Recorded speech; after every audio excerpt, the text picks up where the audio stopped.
Hello बच्चों। आज हम लोग स्टार्ट कर रहे हैं काइनेमेटिक्स। काइनेमेटिक्स में ना बहुत सारा पोर्शन हम लोग को पढ़ना होता है।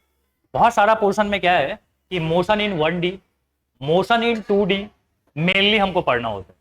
अगर आप याद करो तो क्लास 9 से ही आप इसको पढ़ रहे हो, मोशन इन 1 डायमेंशन। और मोशन इन 1 डायमेंशन में ना आपने पढ़ा हुआ होता था, कैलकुलस को हटा दें तो बाकी हर चीज पढ़ा हुआ होता है। मैं आपको ना एक क्विक रिकॉल कराता हूं और यहां से हमारी चैप्टर स्टार्ट हुई। ठीक है, तो चलो टॉपिक का नाम लिखते हैं कि motion in 1 dimension. Okay, motion in 1 dimension. सबसे पहले ना जब इंट्रोड्यूस किया जाता है इस चीज को, तो सबसे पहले बताया जाता है कि देखो मोशन होता क्या है। आप कुछ सोच पा रहे हो कि मोशन कैसा होता है? मैं समझाता हूं। मोशन में क्या होता है ना कि जब भी आपका पोजीशन टाइम के रिस्पेक्ट में और साथ साथ सराउंडिंग के रिस्पेक्ट में ना चेंज हो रहा होगा। सुन रहे हो मेरी बात? क्या मैंने बोला कि जब भी आपका पोजीशन सराउंडिंग के रिस्पेक्ट में चेंज हो रहा होता है तो आप क्या बोलते हो कि body is in motion. For example मैं यहां पे खड़ा हूं, ठीक है, कैमरा में दिख रहा हूं। हाँ, अगर मैं इस कॉर्नर से यहां पहुंच गया तो आप क्या बोलोगे कि भाई मोशन में है। ठीक है, क्यों? क्योंकि मेरा position with respect to the surrounding, surrounding क्या था मेरा? बोर्ड का पहले कॉर्नर, अब मैं बोर्ड के सेंटर में आ गया हूं। तो क्या हो रहा है कि मेरा सराउंडिंग के रिस्पेक्ट में ना मेरा पोजीशन चेंज हो रहा है, इसलिए हम क्या बोलते हैं कि मोशन है। लेकिन ना इतना सिंपल नहीं है ये बात, जितना सिंपली हम लोग इस बात को समझ पा रहे हैं। तो मैं यहां पे पहले लिख देता हूं कि मोशन को हमने बताया क्या है। हमने बोला कि whenever the position of an object changes with respect to its surrounding। Surrounding बोलना यहां पे बहुत जरूरी है। then the body is said to be in motion। तभी बॉडी को क्या बोला जाएगा? मोशन में बोला जाएगा। अब इसमें सस्पेंस क्या है? सस्पेंस मैं आपको समझाता हूं क्या हुआ कि सपोज यहां पे देखो क्या हो रहा है कि एक बस है, इस बस में ना दो इंसान बैठे हुए हैं।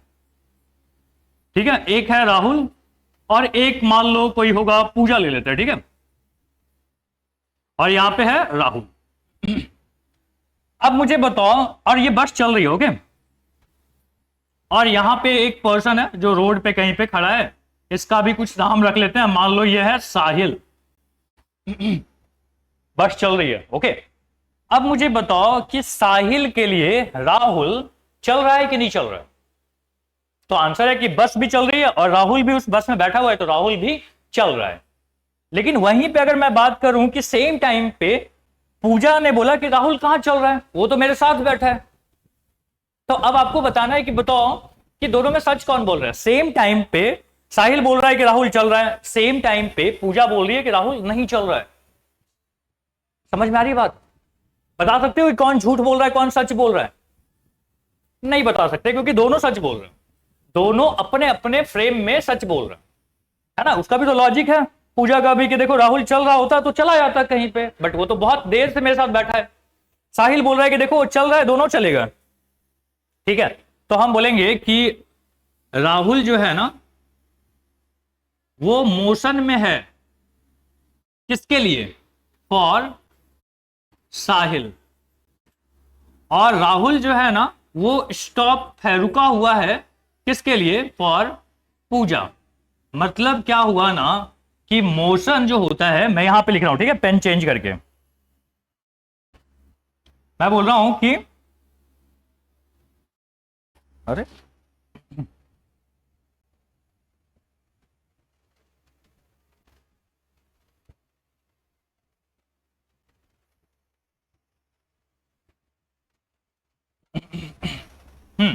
तो हम लोग क्या बोल रहे हैं कि motion is not a absolute term.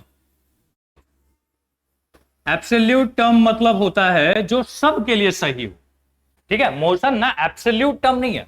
तो मोशन है क्या? तो मोशन जो है ना, it is a relative term. ठीक है, मोशन क्या है? रिलेटिव टर्म है भाई, एब्सोल्यूट टर्म नहीं है। एब्सोल्यूट क्या होता है? जो सबके लिए सही है। जैसे सूर्य जो है वो पूर्व दिशा में मतलब ईस्ट में राइज करता है, ठीक है, ईस्ट से राइज करता है, ये सबके लिए सही है, ठीक है। ये नहीं बोल सकते हो नहीं सर मैं ना किसी और कंट्री में हूं तो मुझे तो लगता है कि पश्चिम से उगता है, ऐसा नहीं होता है। क्यों? क्योंकि ये एब्सोल्यूट बात है। रिलेटिव बात क्या है? मोशन वाली बात, कि किसी ने बोला कि नहीं सेम टाइम पे वो चल रहा है, किसी ने बोला सेम टाइम पे नहीं चल रहा है। ओके, तो ये बात याद रखोगे कि मोशन क्या होता है। मोशन एक एब्सोल्यूट टर्म नहीं है, it is a relative term. Clear? चलो यहां तक अगर आपको नोट डाउन करनी है तो नोट डाउन कर लो इसको, या फिर स्क्रीनशॉट लेना चाहते हो तो ले लो। हो गया? हटा दे। चलो नाउ नेक्स्ट पेज पे चलते हैं कि एब्सोल्यूट टर्म वाली बात हो गई। तो देखो अब है ना कि मोशन के कितने टाइप होते हैं। तो यहां पे लिख देता हूं मैं कि टाइप्स ऑफ मोशन। मोशन को ना मैंने यहां पे दो टाइप में रखा हुआ है। एक हो गया हमारे पास यूनिफॉर्म मोशन, यूनिफॉर्म मोशन, ठीक है। कलर बार बार क्यों चेंज हो जा रहा है भाई, ये कर देता है, ठीक है। यूनिफॉर्म मोशन, और एक हो गया नॉन यूनिफॉर्म मोशन। अच्छा, यहां पे जो रेड आ जा रहा है ना वो कोई खास बात नहीं है, ठीक है, बस अपने आप चेंज हो जा रहा है, देखते हैं इसको थोड़ी देर में। बट आप इसको लिखो कि मोशन के हमारे पास दो टाइप हो गए, uniform, non uniform. Uniform motion में क्या होता है ना, हाँ जी, यूनिफॉर्म मोशन में क्या होता है कि हमारे पास मतलब एक ऐसी बॉडी, या फिर हम बोल सकते हैं एक ऐसा मोशन जिसमें आपका स्पीड नहीं बदल रहा है और डायरेक्शन भी नहीं बदल रहा है, ठीक है। लिख देते हैं इसको कि स्पीड इज कांस्टेंट, ओके। और एक चीज है कि direction is fix, direction is fix. मतलब क्या हो गया? इन अ स्ट्रेट लाइन, ठीक है। मोशन कहां हो रहा होगा? स्ट्रेट लाइन में हो रहा होगा, ये कहानी है। इसमें जो फॉर्मूला यूज होता है ना वो एक ही होता है फॉर्मूला यूज, कि distance is equal to speed into time. एक ही फॉर्मूला यूज होगा जो बचपन से तुम यूज करते आ रहे हो ना, कि that distance is equal to क्या होता है? स्पीड इनटू टाइम, ठीक है। 6, 7, 8 सब जगह तुमने ये चीज पढ़ा हुआ है। बट अब हम बात कर लेते हैं कि नॉन यूनिफॉर्म मोशन क्या होता है। तो नॉन यूनिफॉर्म मोशन में हम क्या बोलते हैं ना कि स्पीड, एक बॉडी है जिसकी स्पीड बदलती रहती है, स्पीड कीप चेंजिंग, ठीक है। स्पीड क्या हो रहा होता है? चेंज हो रहा होता है। और क्या हो रहा होता है? तो हम बोलेंगे कि direction is also not fix. Direction भी ना फिक्स नहीं है। इसको हम क्या बोलते हैं? इसको हम बोलते हैं, एक मिनट, इसको हम बोलते हैं नॉन यूनिफॉर्म मोशन। अब नॉन यूनिफॉर्म मोशन में ना एक दो और बातें होती हैं, उसको भी समझ लेते हैं कि नॉन यूनिफॉर्म मोशन में दो चीजें हो सकती हैं। एक हो सकता है कि इफ एक्सेलरेशन जो होगा इज कांस्टेंट, और ऐसा भी हो सकता है कि acceleration is not constant, acceleration constant ना हो, यह भी हो सकता है।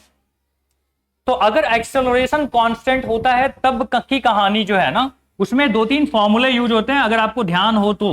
v is equal to u plus a t, ninth में था, ये सब पढ़ा देंगे, दोबारा पढ़ लेंगे हम लोग।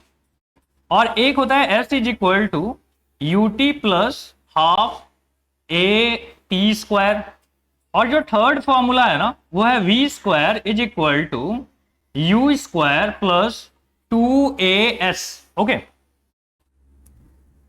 कुछ याद आ रहा है? पहले से पढ़ा हुआ ये चीज। ठीक है, इसको हम लोग डिराइव भी कर लेंगे। ओके, और यहां पे ये जो नया बात है ना, ये 11th क्लास का पोर्शन है मेनली, कि एक्सेलरेशन अगर कांस्टेंट नहीं हुआ तब हमारे पास क्या प्रावधान है। ओके, प्रावधान समझते हो क्या हुए हैं?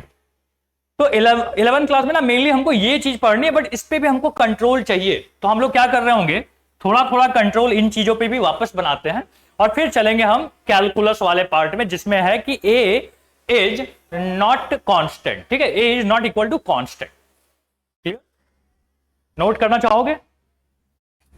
ओके, नोट कर लो। मिटा दूं मैं इसको? 3 गिनता हूं, ठीक है, आप नोट कर लो या फिर रोक के स्क्रीनशॉट ले लो। 1 2 3। ओके, कुछ ग्राफ हमको पढ़ना होता है, उस ग्राफ के बारे में समझ लेते हैं। या फिर ग्राफ पढ़ने के पहले ना एक और चीज हम लोग को समझना चाहिए कि हम पढ़ रहे होंगे एवरेज स्पीड। ठीक है, एवरेज स्पीड क्या होती है जानते हो? एवरेज स्पीड क्या होती है? एवरेज स्पीड हो रहा होगा कि यहां लिख देते हैं, average speed is equal to होता है total distance upon total time. Total distance upon total time, इसको हम क्या बोलते हैं? Average speed. ये तो फॉर्मूला हो गया, फील नहीं आई ना इस बात की।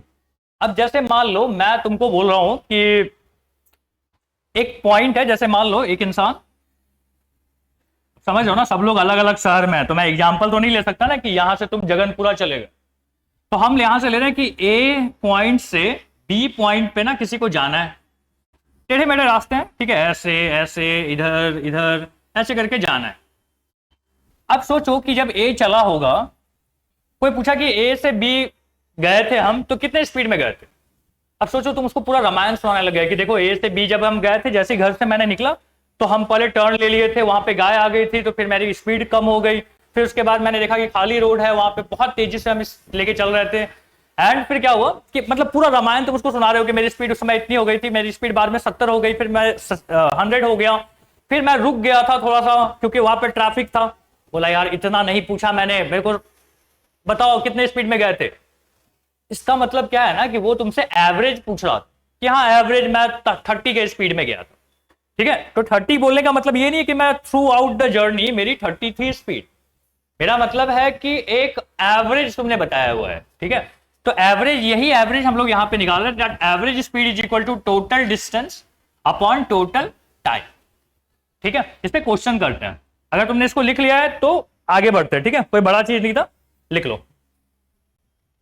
डन। अब देखो एक क्वेश्चन लेते हैं। क्वेश्चन है कि ए पॉइंट है और यहां पे बी पॉइंट, एक इंसान जो है ना वो ए से बी गया है with the speed of 20 metre per second, और देखा और वापस बिना रुके वहां से लौट के आ गया 30 मीटर पर सेकेंड के स्पीड में। ओके, तो बताओ कि फाइंड द एवरेज स्पीड। हमको एवरेज स्पीड चाहिए। ठीक है, ये है हमारा क्वेश्चन। कैसे सॉल्व करोगे, कुछ आइडिया? सोचो सोचो, कम से कम 1 मिनट तो टाइम लो सोचने के लिए।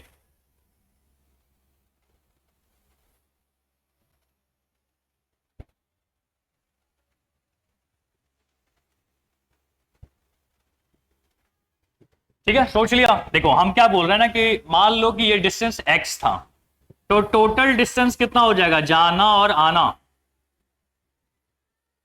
टोटल डिस्टेंस जो होगा ना वो होगा 2x। समझ में आता है? गए थे x और आए भी हो कितना, x, तो कितना हो गया 2x।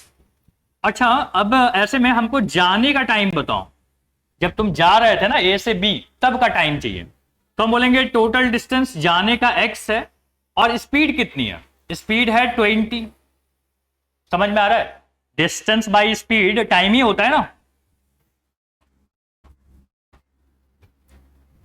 ठीक है, डिस्टेंस बाय स्पीड क्या हो गया, टाइम। तो तुमने टाइम निकाल लिया।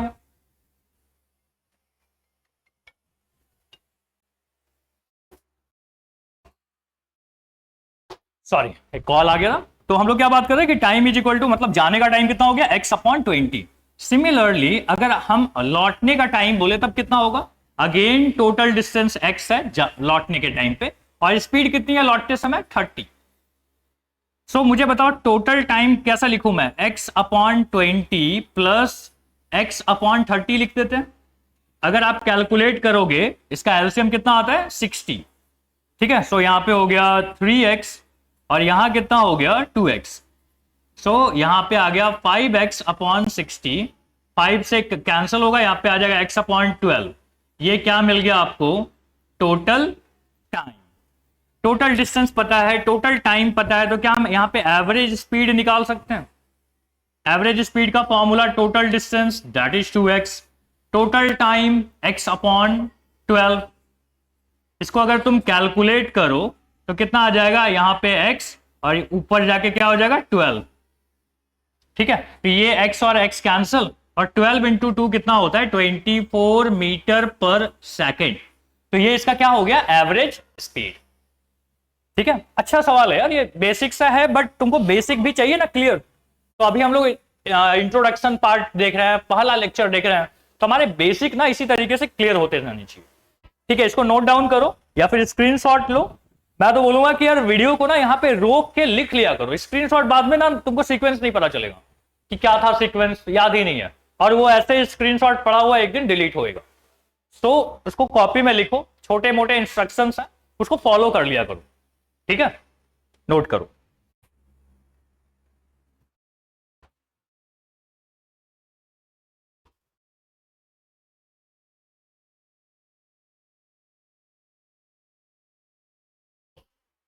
ओके, लिख लिया, नेक्स्ट पेज पे चलें। ठीक है, अब एक टॉपिक है जिसको हम बोलते हैं डिस्टेंस एंड डिस्प्लेसमेंट।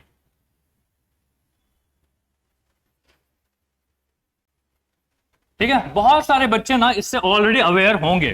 ठीक है, मैं कुछ नया बात शायद आपको ना बताऊं, बट हाँ मैं कोशिश करूंगा कि क्वेश्चंस में ना मैं इसको जरूर यूज करूं। ठीक है,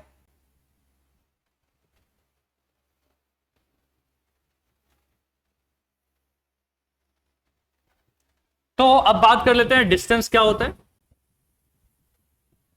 किसी को अगर आइडिया है तो बताओ डिस्टेंस क्या होता है।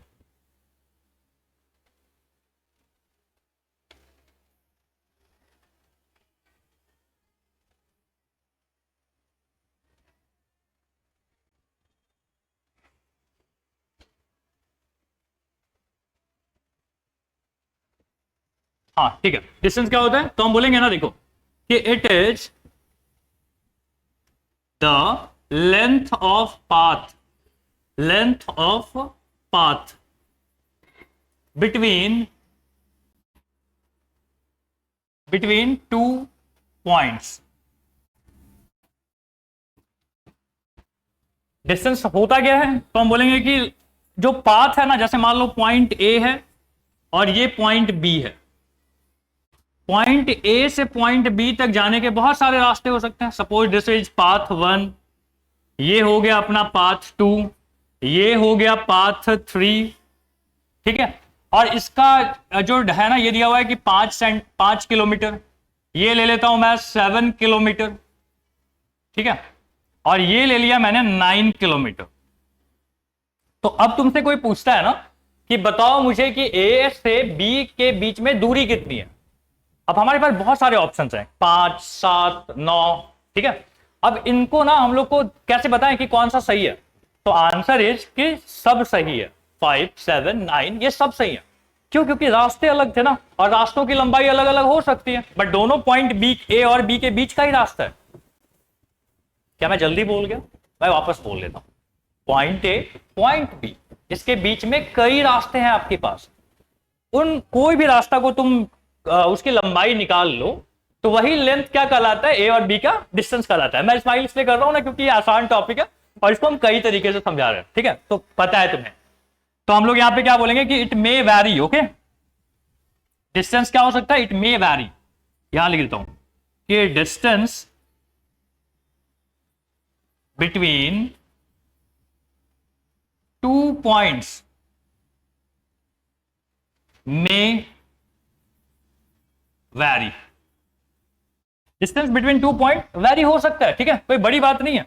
कैसे वैरी हो सकता है, आप रास्ता बदल दो ए से बी जाने के, तो 5, 7, 9 में से कोई भी हो जाएगा। ओके, तो ये हो गई बात डिस्टेंस की। अब हम लोग बात कर लेते हैं डिस्प्लेसमेंट का। अगर आप कुछ लिखना चाहते हो तो लिख लो इस चीज को, ठीक है, लिखो।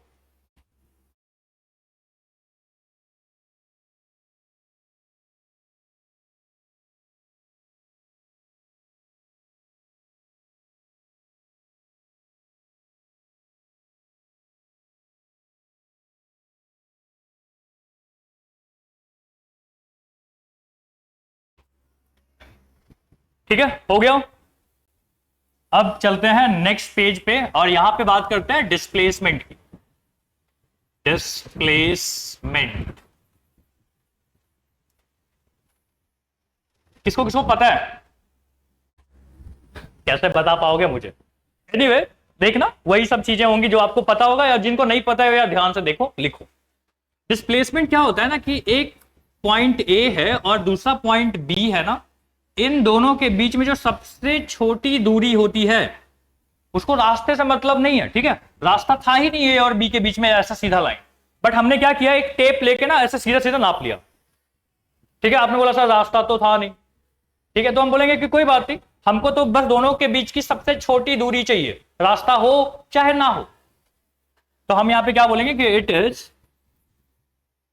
The shortest distance between 2 points. 2 points के बीच में सबसे जो छोटा रास्ता होता है ना, उसी को क्या बोलते हैं, डिस्प्लेसमेंट। तो मैंने क्या लिखा, it is the shortest distance between 2 points, ठीक है। It do not depends on path.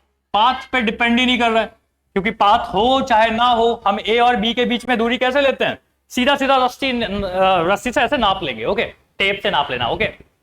तो इसी चीज को हम क्या बोलते हैं कि डिस्प्लेसमेंट। अब मान लो कि हम ऐसे ले रहे हैं कि यहां पे हमने एक क्वेश्चन ले लिया, थोड़ा बेसिक है, ये 3 है और ये 4।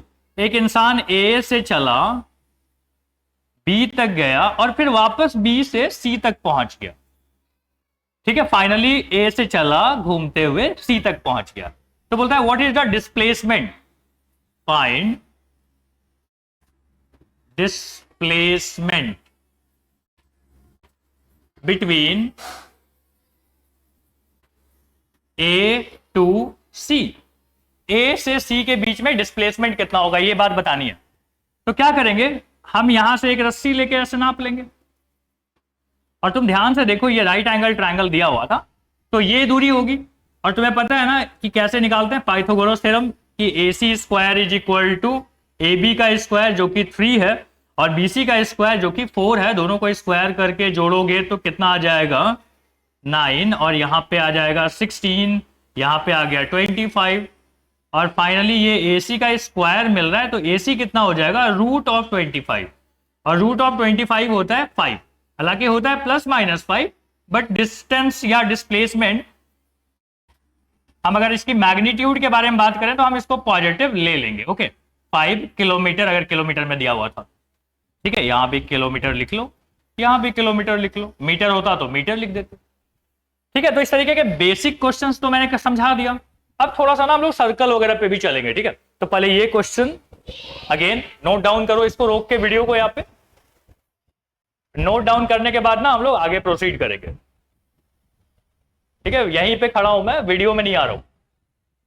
हो गया, 1 2 3, चलो चेंज करते। एक और क्वेश्चन लेते हैं डिस्टेंस और डिस्प्लेसमेंट से।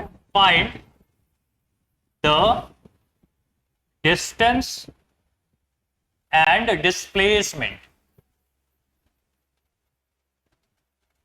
ठीक है। डिस्टेंस और डिस्प्लेसमेंट हम लोग को लेना है। हमने यहां पे क्या किया है, ए से बी पॉइंट यहां से ए है और यहीं पे बी भी है, ठीक है।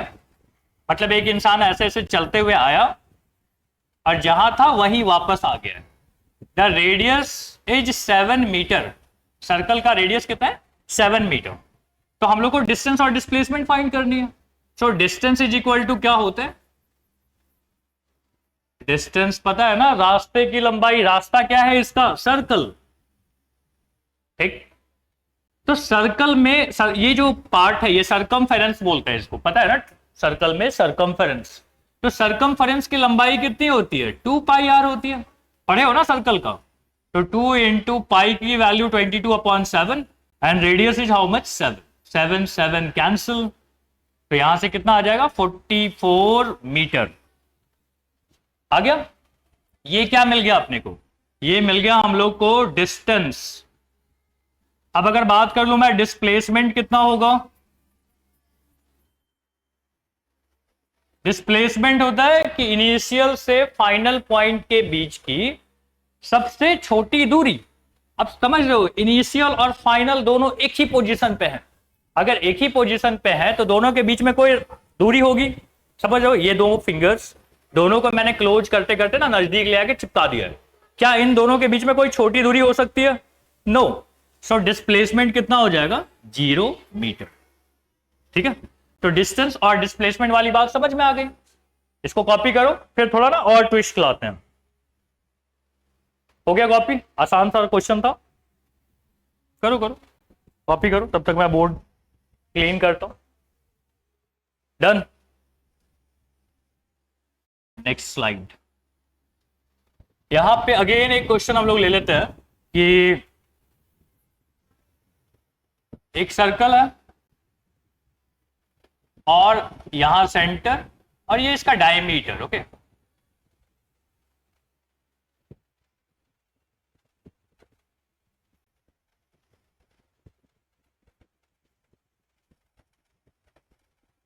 ये ए पॉइंट है और ये बी पॉइंट है। एक इंसान ए से चला और पहुंच गया बी पे, ठीक है। तो हमको बोलता है कि find distance and displacement. Distance and displacement अपने को फाइंड करनी है। करोगे सॉल्व? करो करो।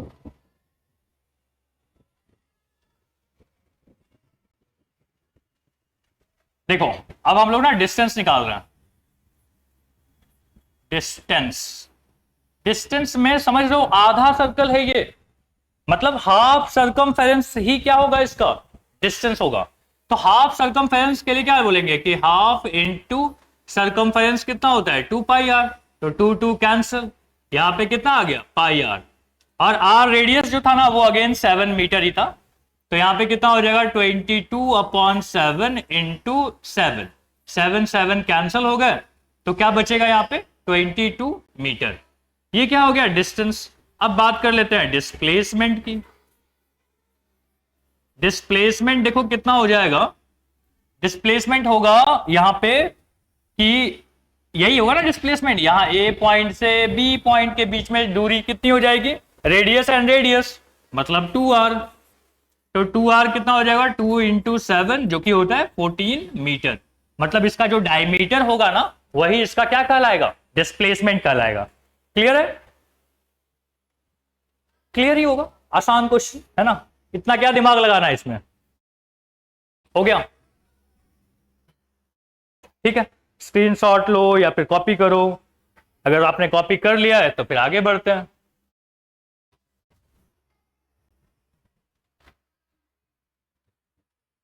ठीक है, एक और क्वेश्चन लेते हैं। Question number 3। अगेन सर्कल लिया मैंने और हम ना इनिशियल पॉइंट यहां रखे थे और एक इंसान ऐसे ऐसे चल के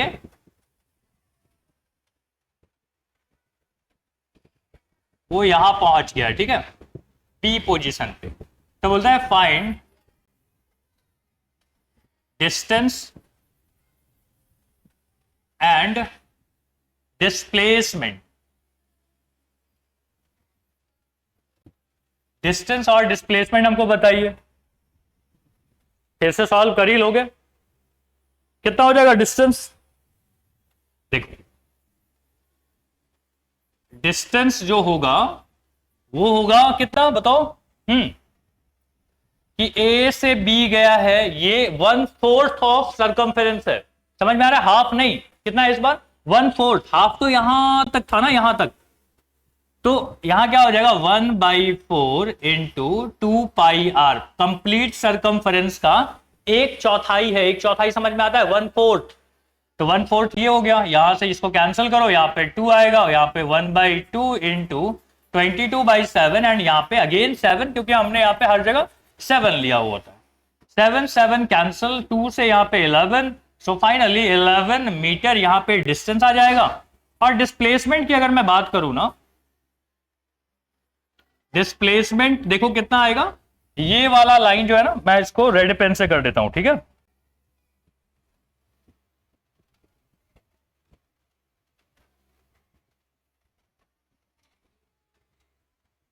हाँ, डिस्प्लेसमेंट कितना हो जाएगा? क्या बोले कि ये वाला, ये तो ये कितना हो जाएगा डिस्प्लेसमेंट? हम यहां पे बोल देते हैं कि A B square is equal to होता है 7 का स्क्वायर प्लस 7 का स्क्वायर। कितना हो जाएगा? 49 प्लस 49, ठीक है? सो यहां पे कितना आ जाएगा? 2 इंटू 49। और अगर मैं ए बी की बात करूं तो क्या आना चाहिए? यहाँ पे रूट में आ जाना चाहिए। 49 रूट से बाहर निकल जाएगा 7 बन के, और यहाँ पे क्या रह जाएगा? 2।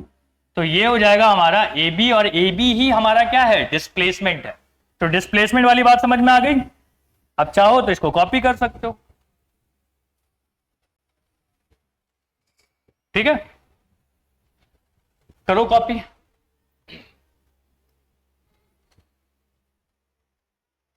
डन हो गया, चलो ठीक है। डिस्टेंस डिस्प्लेसमेंट पे इस तरीके के ढेरों क्वेश्चंस किए जा सकते हैं, ठीक है? जैसे जैसे हमारा लेवल अब आगे बढ़ते जाएगा, हम लोग इसको रिकॉल करने लगेंगे, तो मैं कुछ और क्वेश्चंस इसमें ऐड करने वाला हूं। क्योंकि हम लोग का अभी बेसिक वाला सीरीज चलेगा, पहले बेसिक, थोड़ा सा एडवांस, उसके बाद आगे, ठीक है? तो यहां तक ये बात हम लोग को समझ में आ गई। अब चलते हैं हम लोग नेक्स्ट पार्ट पे,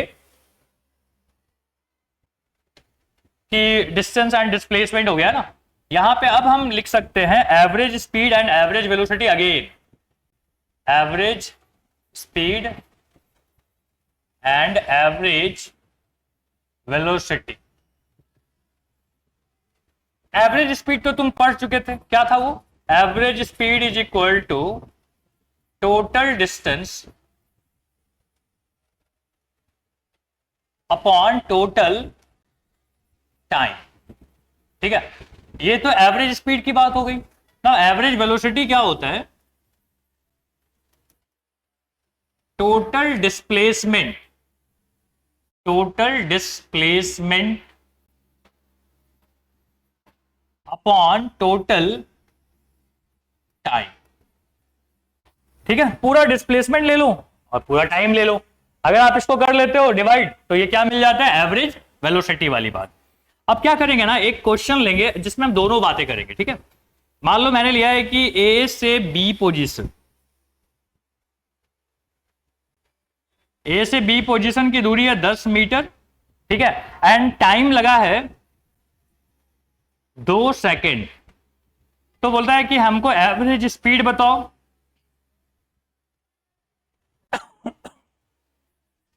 एंड हमको बताओ एवरेज वेलोसिटी, ठीक है? तो देखो स्ट्रेट लाइन में ना डिस्टेंस और डिस्प्लेसमेंट दोनों सेम ही होते हैं, याद रहेगा ये बात। तो हम क्या बोल रहे हैं कि average speed is equal to हो जाएगा total t distance upon total time. Total distance कितना है? 10 मीटर। टोटल टाइम कितना है? 2 सेकेंड। तो कितना हो जाएगा? 5। तो answer is 5 metre per second. Similarly अगर आप एवरेज वेलोसिटी की भी बात करो ना, तो हम लेते हैं यहां पे total displacement upon total time. Total displacement भी कितना है स्ट्रेट लाइन में ना, डिस्टेंस और डिस्प्लेसमेंट समझ में आ रहा है, स्ट्रेट लाइन में टोटल डिस्टेंस या डिस्प्लेसमेंट दोनों सेम ही होता है। तो हमने यहाँ पे कितना ले लिया, अगेन 10 ले लिया और टाइम इज सेम, तो यहाँ पे कितना आ जाएगा 5 मीटर पर सेकेंड। तो अगर कहीं भी ऐसा लिखा हुआ है ना कि एवरेज स्पीड और एवरेज वेलोसिटी दोनों सेम है, तो क्या बोलना कि हाँ मोशन हो रहा होगा स्ट्रेट लाइन में हो रहा होगा। और क्या होता है स्ट्रेट लाइन में, डिस्टेंस और डिस्प्लेसमेंट भी सेम होते हैं। कहीं पे लिखना है तो लिख लो इस बात को कि in a straight line distance is always equal to displacement, ठीक है, और एवरेज स्पीड और एवरेज वेलोसिटी भी सेम होता है, ठीक है। तो ये एक क्वेश्चन लिया, बड़ा बेसिक सा, जानबूझ के ये क्वेश्चन लिया था ताकि आपको समझ में आ जाए कि दोनों के आंसर सेम भी आ सकते हैं, ठीक है, इससे कंफ्यूजन नहीं होना चाहिए। लिख लिया, चलें अपन नेक्स्ट पेज पे, चलो नेक्स्ट पेज पे चलते हैं। अब ना जर्नी को थोड़ा ट्विस्ट करते हैं, ठीक है। क्वेश्चन हम लोग यहां पे ले रहे हैं कि एक इंसान ए से बी जाता है, यह है 50 मीटर, ठीक है, ऐसे गया, और बी से वापस सी आता है 20 मीटर, ठीक है। तो हमको बोलता है कि find average speed and average velocity, और ऐसा करने में ना टाइम लगा है टोटल 10 सेकेंड, ओके, 10 सेकेंड लगा है ऐसा होने में, मतलब ए से बी गया, बी से वापस सी आया, ऐसा होने में 10 सेकेंड लगा है। तो चलो निकालते हैं।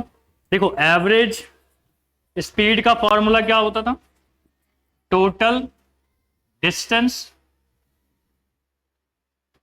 Upon total time.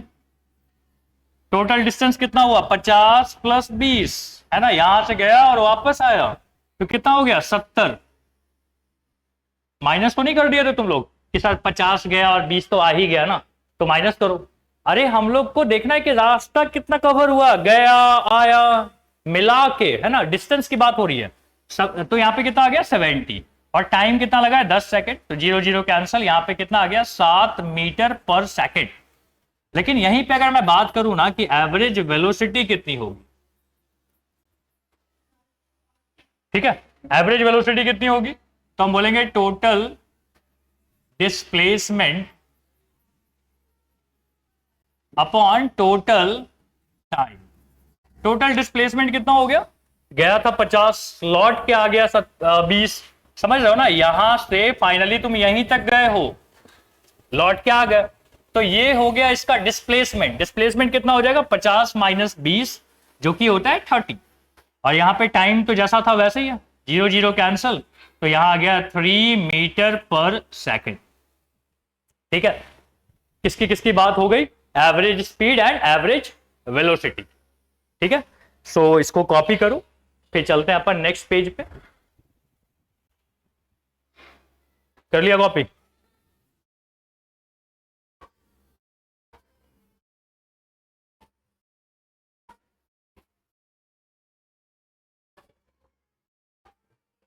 ठीक है। नेक्स्ट पेज,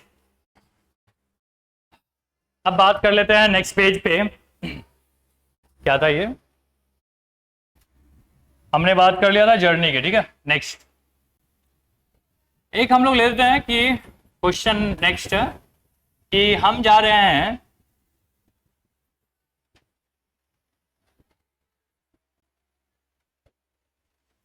ए से बी और बी से हम जा रहे हैं यहां पे सी, ठीक है। This is 40 and this one is 30, और ऐसा होने में हम लोग को टाइम कितना लगा है, टोटल टाइम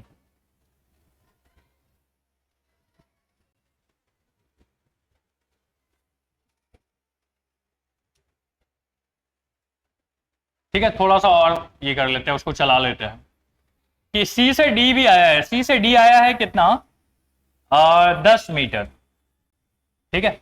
अब हमको बोलता है ना कि फाइंड डिस्टेंस, या एवरेज वाला ही बात कर ले, फाइंड एवरेज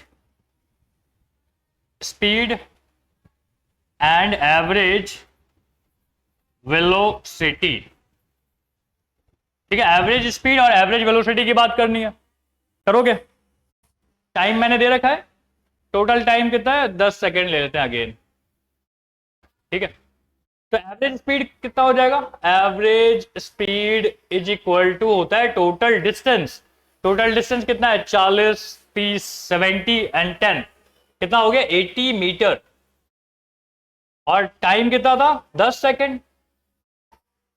तो कितना हो जाएगा, 0 0 कैंसिल, यहां पे आएगा 8 metre per second. 8 metre per second, समझ में आता है? अच्छा, कितने लोग हैं जिनको ये हिंदी वाली बात नहीं समझ में आती है? 8, 10, 12, उनको बोलना पड़ता है 8, 10, 12। जो लोग स्मार्ट बन रहे हो ना, उसको 59 और 69 में फर्क नहीं समझ में आता होगा। कितने लोग हैं जिनको 69 और 59 में नहीं समझ में आता? एवरेज वेलोसिटी कमेंट में बताना, ठीक है? एवरेज वेलोसिटी के लिए हमको क्या चाहिए होता है, डिस्प्लेसमेंट। डिस्प्लेसमेंट कौन सा हो गया, ये है डिस्प्लेसमेंट, जो मैं डॉटेड लाइन से बना रहा हूं।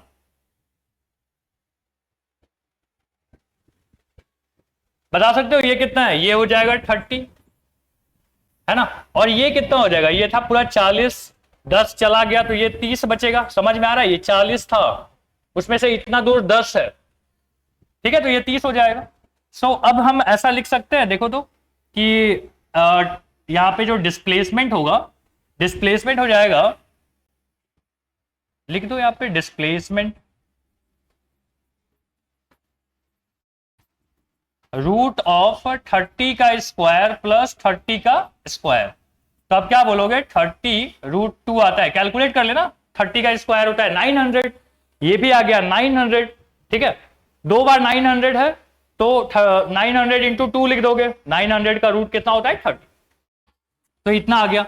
अब हम एवरेज वेलोसिटी की बात कर लेते हैं, ठीक है, उसको नीचे लिख देता हूं मैं, ये वाला बात।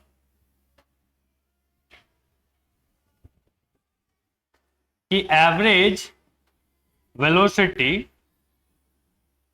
इज इक्वल टू डिस्प्लेसमेंट कितना हो गया, 30 रूट 2 अपॉन, और टोटल टाइम कितना हो गया, 10 सेकेंड।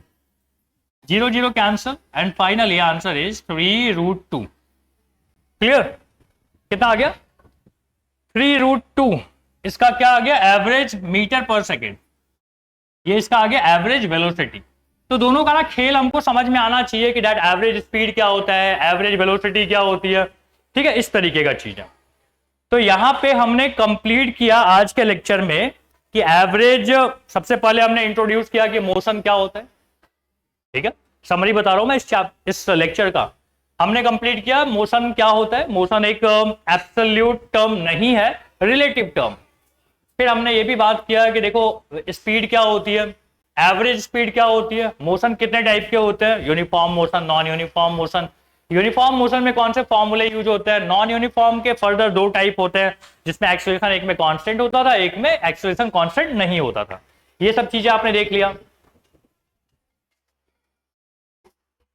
फिर और क्या हमने देखा, हमने देखा कि एवरेज स्पीड क्या होती है एंड एवरेज वेलोसिटी क्या होती है। Done? Average speed and average velocity वाली बात हो गई, ठीक है।